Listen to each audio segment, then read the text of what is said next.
Welcome to the SIWIKE podcast, the only podcast that shares the stuff you didn't know you needed to know about jobs, careers, and life. The SIWIKE podcast, the stuff I wish I knew earlier. Hi, everyone, and welcome to the SIWIKE Stuff I Wish I Knew Earlier podcast. We're here with one of our new guest hosts, Dave Catallo, and he comes to us with a background in health and wellness and in safety as well. So I'd love it, Dave, if you can kind of tell us a little bit more about what you're doing now, and then we'll go back in time and ask you a little bit about what you were like as a kid and kind of follow that journey from there to now. So what are you up to these days, Dave? Sure. Thanks, Luki, and appreciate the opportunity to join you today.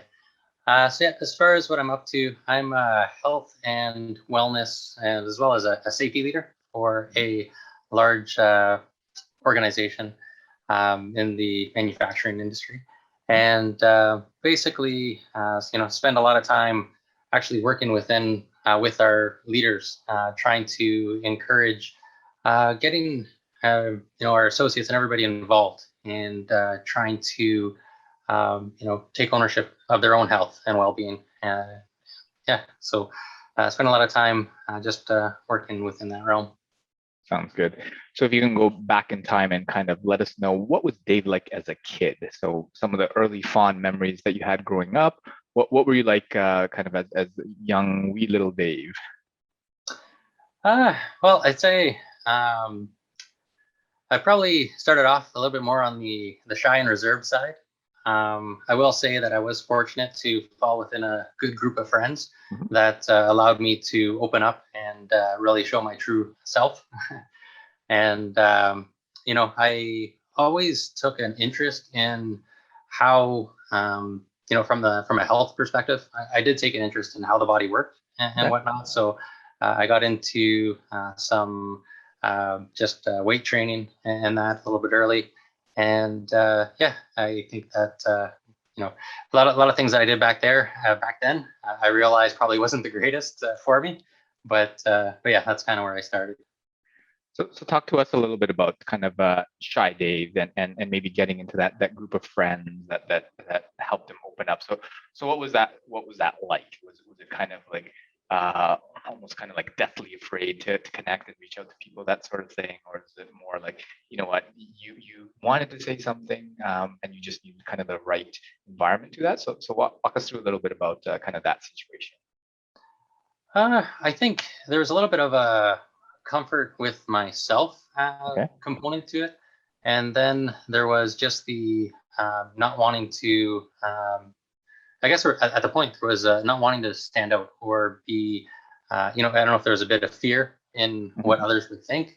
But once I was able to, find others that I can relate really well with, and, that aspect of being goofy or coming across as, you can be genuine with them and not, you don't need to be reserved or wonder how they're going to think of you.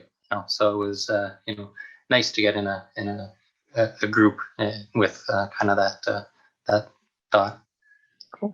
And can you tell us a story about maybe a specific instance that kind of allowed you to say, you know what, now I'm comfortable with these folks and I can kind of be my true self? Because I know a lot of folks out there, myself included, right? Like you're always worried about kind of the fear of judgment, what people will think of you, whether it's clothes or how you behave, how you talk, or all that sort of stuff.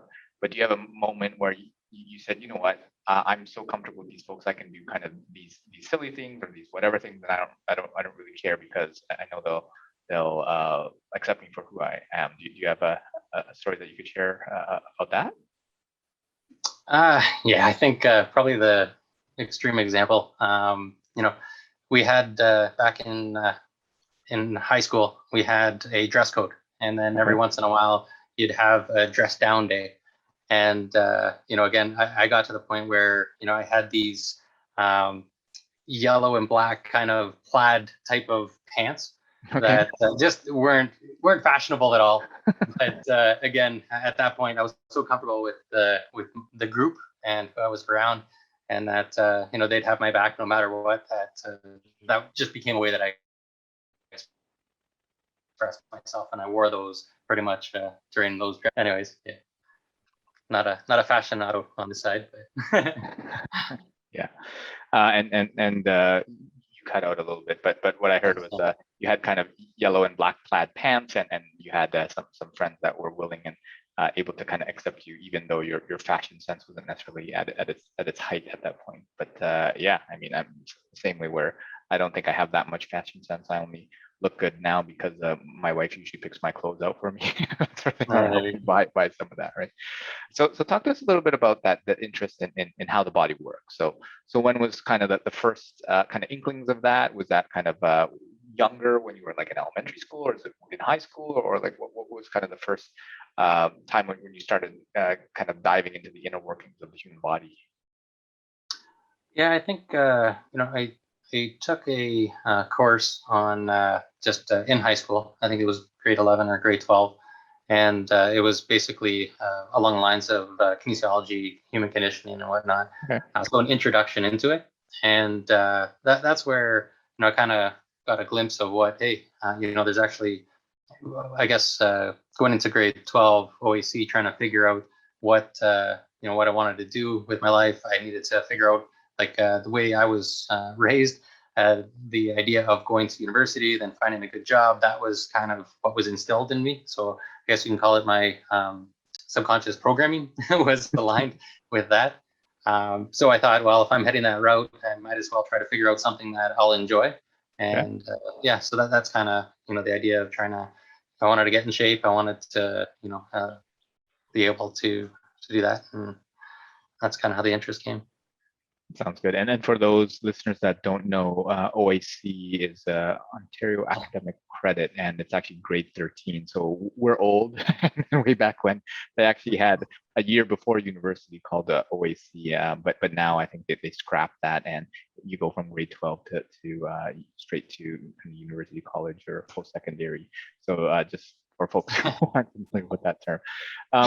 So walk us through about kind of like getting into shape. So you took this kinesiology course, or there was part of the course that had an aspect of kinesiology in it, and then you said, okay, this stuff about the human body is kind of cool and interesting, and obviously you went forward to university to ultimately take a degree in kinesiology. But what is that kind of path to get it shape, and how does it manifest in kind of your kind of day-to-day life?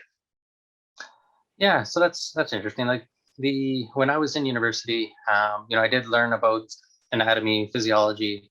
I spent quite a bit of time actually focusing in on ergonomics through university. So about how does the body work, and how you actually adjust the way we do things to minimize the risk of injury. So the actual weight training and conditioning side kind of took a sideline. It was a interest, and I tried to keep up with it. But honestly, towards the end of university, and then early on into my career, I guess the best way to put it is, when a newly engaged couple puts in a lot of effort to try to look great for their wedding photos. Okay.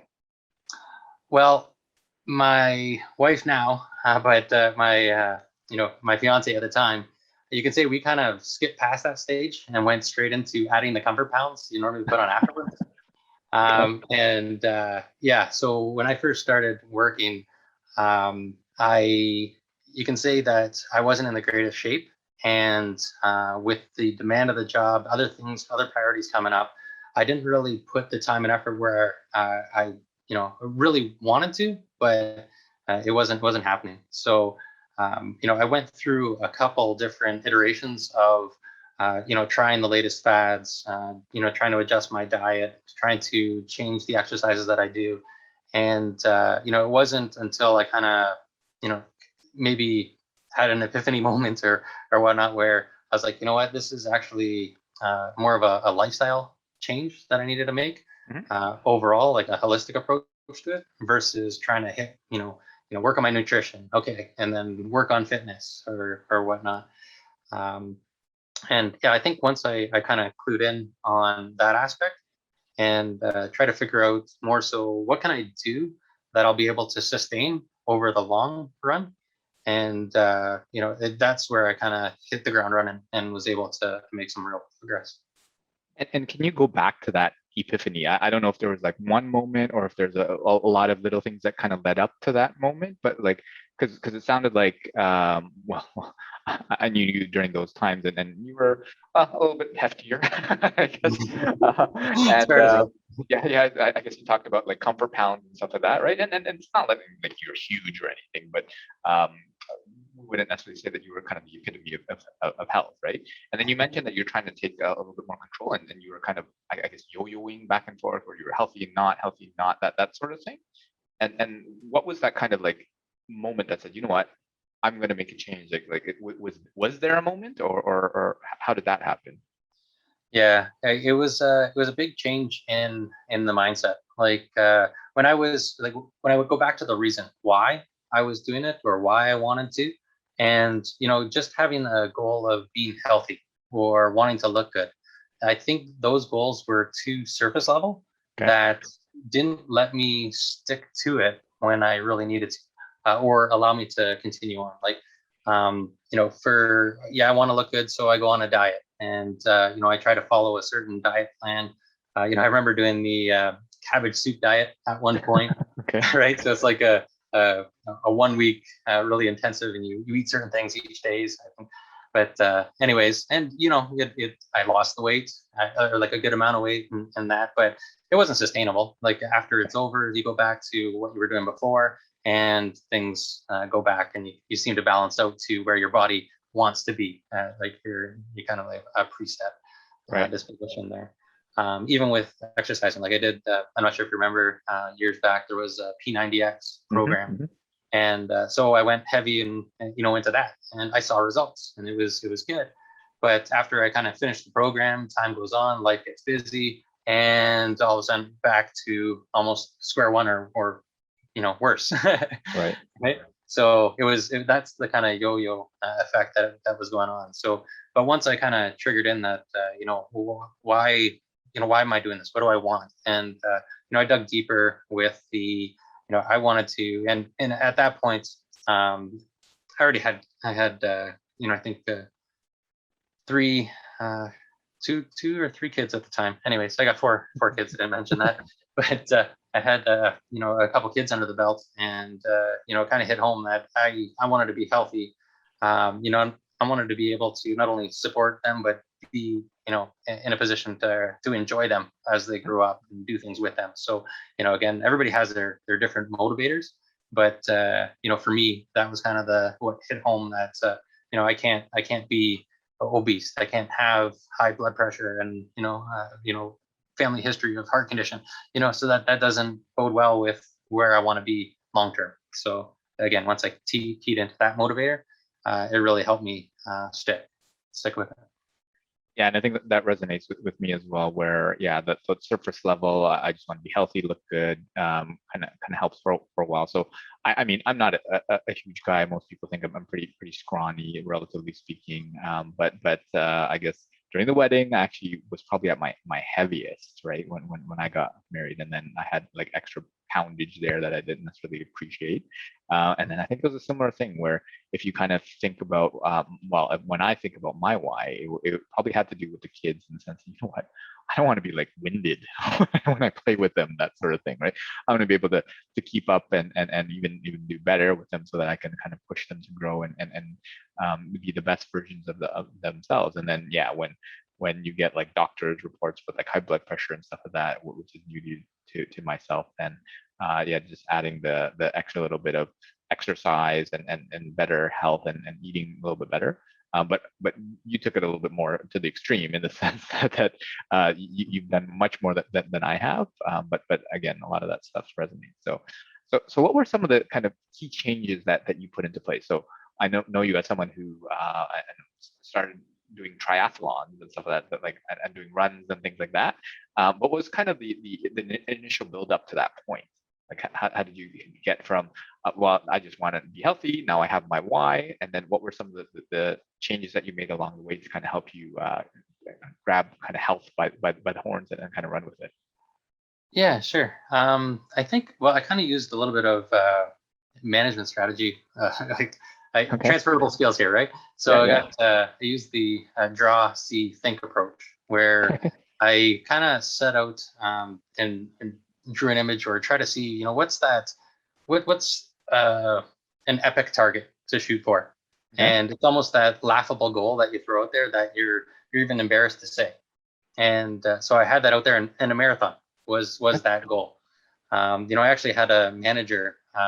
This is when I first started out full time after university. I had one of the managers basically ask me, "Hey, Dave, when are you going to run a marathon?" And I'm like, "Are you looking at me like as if that's ever going to happen, right?" Like that was, I was kind of a little bit insulted for why I was even being asked that question. But it kind of hit home that well, you know what, I do want to make a change. I do want to be healthy. So what can I do about it? But I started off by making a small, like setting small goals, small targets. So I had the epic target, but how am I ever going to get there? It's not going to be a jump. It's going to be one step at a time. So I made a goal for myself to just start showing up. Go to the gym. Actually, it was every day of the work week. I had to show up. It didn't matter if I was there for 10 minutes or if I was there for an hour. The goal was to get there. And that kind of led to me starting to feel better, getting more energy. And that's where I was like, you know what, I could probably do a 5K run. And worked up to that, did a couple 5K runs under my belt. And in my mind, my actual target of where I thought, what, if I can do a 10K, I'd be, I consider myself healthy. If I can do that, not winning a race, Right, not really trying to compete, just being able to participate, right? And I did the 10K. That felt good.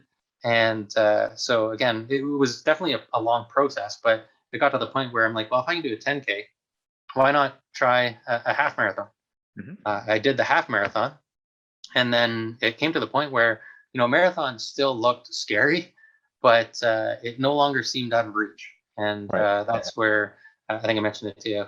We ended up, the family and I, going down to Disney to participate in the Dopey Challenge, which was a 4-day race, basically doing a 5K on the Thursday, a 10K on the Friday, a half marathon on the Saturday, and then a full marathon on the Sunday. So I think, once I finished that last race, that's where the message kind of really sunk home with me. It was like, holy, wow, I just did something that I once thought was impossible.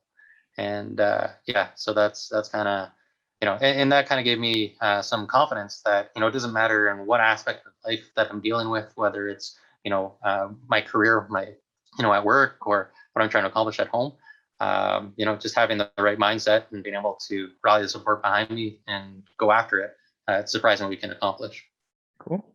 And I'd love if you chat a little bit about kind of the journey, because once you set that epic goal, then everything was rainbows and unicorns along the way, right? Like it was all perfect and all that sort of stuff, and nothing went wrong at all. Oh, right? absolutely.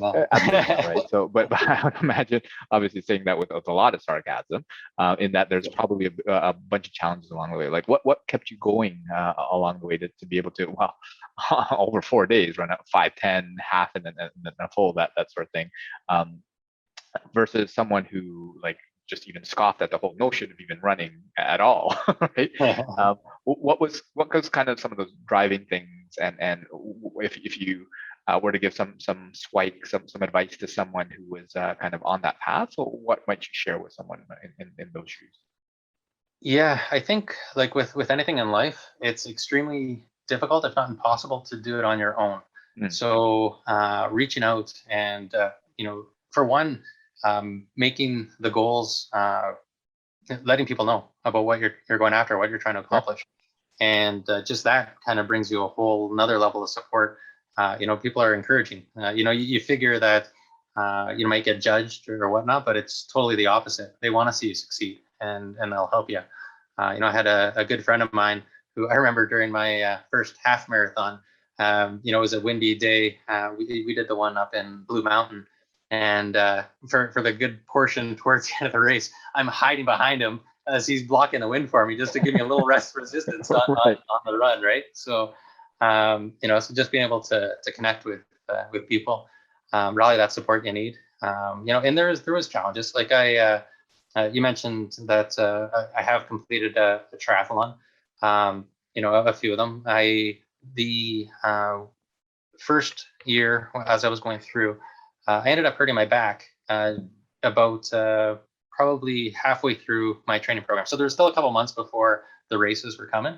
But at that point, I was a pretty, it was, I'd say there was a point where I could give up, or what do I need to do to actually accomplish what I'm going after? And that's where I decided, you know what, I'm going all in. I got the support as far as rehabilitation goes. I did, they're telling me I need to do stretching. I did it religiously, work on different aspects. So again, it's one of those things where if you are trying to accomplish something, barriers do come in the way. It's just how do you deal with those in order to get what you're going after. And I at no point am I trying to suggest working through and going through and trying to what is it? The idea of being injured and just tough your way through it. That's not the case. I definitely made sure that I was healthy enough to actually participate without putting myself at risk. Right. But giving up would have definitely been the easier route. Yeah. I know there's someone named David Goggins who recently has come out, and he's kind of like the toughest man in the world, where like he I forget what the races were, but some like ridiculous like 24-hour races where I think he had like torn one of his ligaments, and then he still kept on running and put himself through a lot of hurt. But we're not suggesting anyone do that. As Dave said, like make sure that you're rested and recovered and all that sort of stuff, because there are some very exceptional people out there, and that there's kind of other people who at least can kind of reach their goals. But at the same time, like having thought that a marathon was like totally out of reach and then being able to achieve it, then there's so many things that is out there for you to be able to achieve it as well. So I love if we took a bit of a detour on the health side and go into more the business side, because I know that you ended up doing your MBA, and I think you just recently completed it, or at least most of it. Walk us through kind of that journey in completing it. And I know you were starting a business and you were like selling like candles and stuff online. So like walk us through a little bit about that other side, other than just pure health side of yours. Yeah. So definitely trying to take a holistic approach just to my life. Like I didn't want to, and I don't define myself by my career. Mm-hmm. Basically what I'd like to say is that I'm always learning, creating and sharing, trying to, develop personally, but also support and help others. So with regards to, the MBA was just another opportunity to level up my own skill set and help me in that regard. Obviously, transferable skills that I can apply into my role, within the current organization that I'm working within. Mm-hmm. But also just as far as other opportunities, can definitely leverage that. The candles, again, that I think was more, again, the idea of learning how to do something. Honestly, where that came from was this was back in 07, 08. We were in the economic downturn. Things weren't looking that great. I was in the previous economic downturn, not the previous current one. Yeah. And young family, and I'm just trying to set things up. And one of the things that I was piecing together was a emergency kit for the family. And so I did some research and saw that these soy wax candles were the they're natural, so they're not as carcinogen as the regular paraffin wax or whatnot. They burn, they last longer. And so I was like, okay, well, let's get those. And then I looked at the price tag. I was like, wow, these things are expensive. So why don't I figure out how to make them? So that's what I did. I ended up learning how to make them. And then, my wife asks me, well, what if you put some scent in them? Can you do that?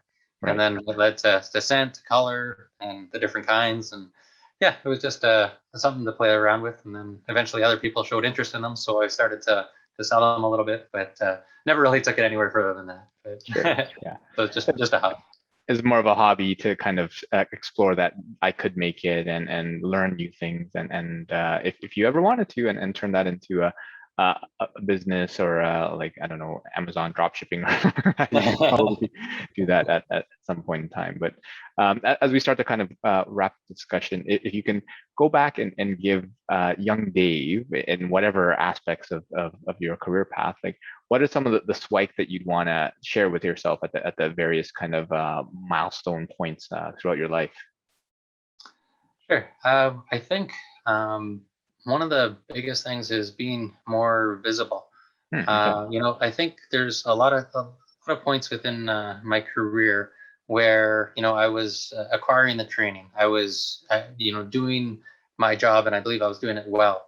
But unless you actually self-advocate and, you know, connect with others, provide a sense of shared value, a lot of those things, you know, there's other, a lot of those things may just be expected, right? It's not, it doesn't kind of separate you or, you know, give you those opportunities. Not, and again, I think part of it is letting others know what you want or what you're going after. Sure.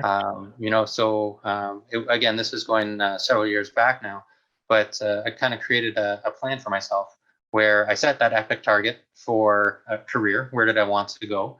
And I recognized where I was at the time, what I've been able to accomplish, what experiences I've accumulated, and then started mapping out what you know, what might be my next steps. And that's honestly how the MBA came a level on that, thinking of, you know, what I was aspiring to be. That would be a stepping stone that would help me get there.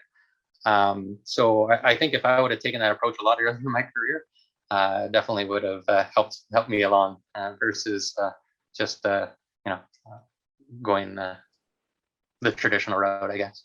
Right. And what I took from that is, I mean, well, first of all, even know what you want in general, right? Because before you can tell other people what you want, Yeah. you have to know what you want.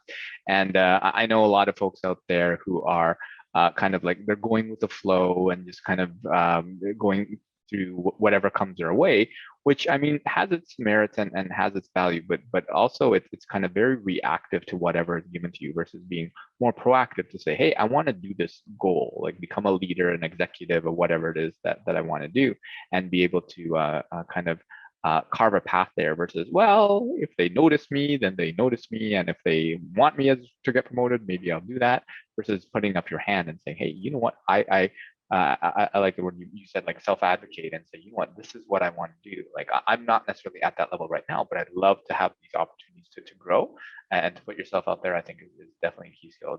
Definitely something I relate to as well, because I don't think I was as visible as I could have, should have been. And I mean, obviously I'm in pretty good state right now, but if I was earlier in my career, I probably would have been in a different spot as well. So are there any other kind of pieces of SWIKE or stuff I wish I knew earlier that you'd share with yourself as well? Maybe one or two others?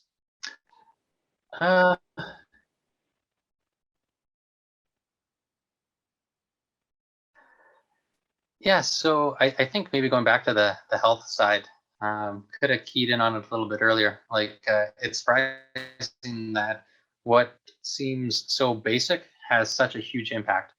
You know, from the example of staying hydrated, you know, drinking great glasses of water, starting off with 2 cups as soon as you get out of bed, does a huge favor for your mind and just your presence.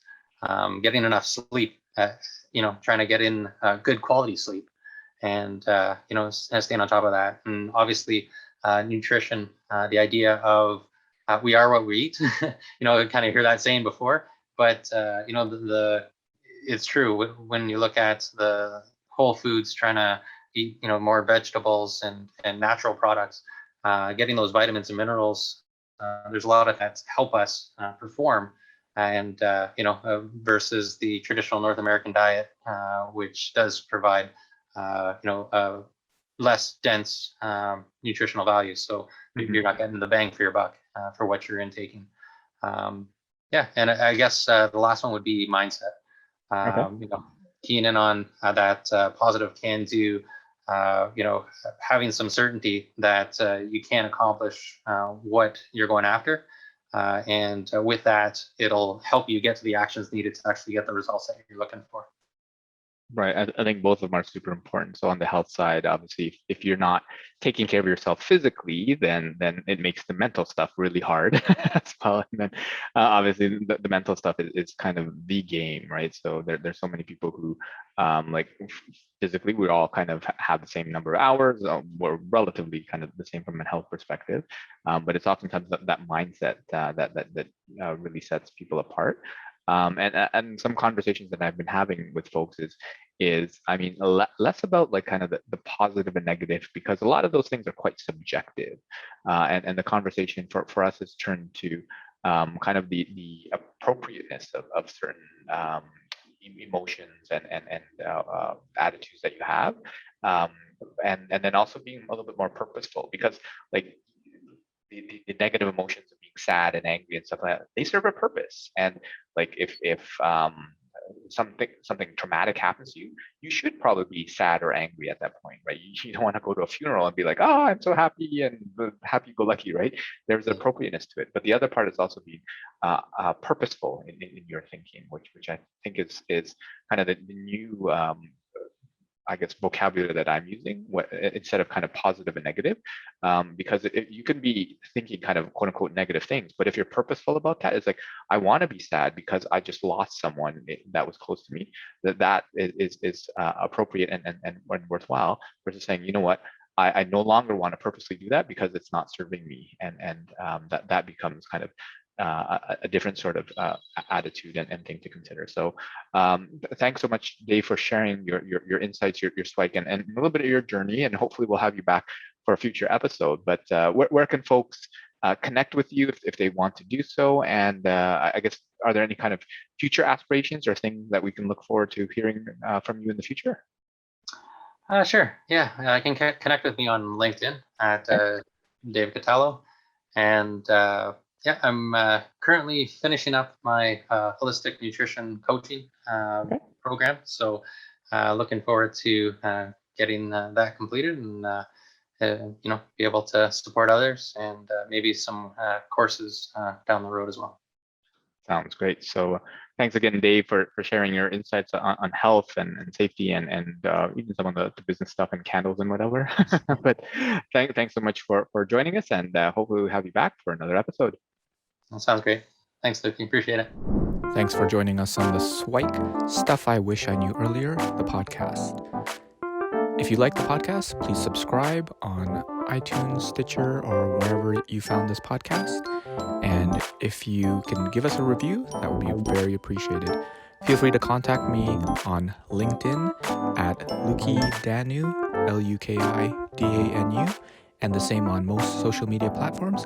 And I look forward to hearing from you. Thanks. Bye.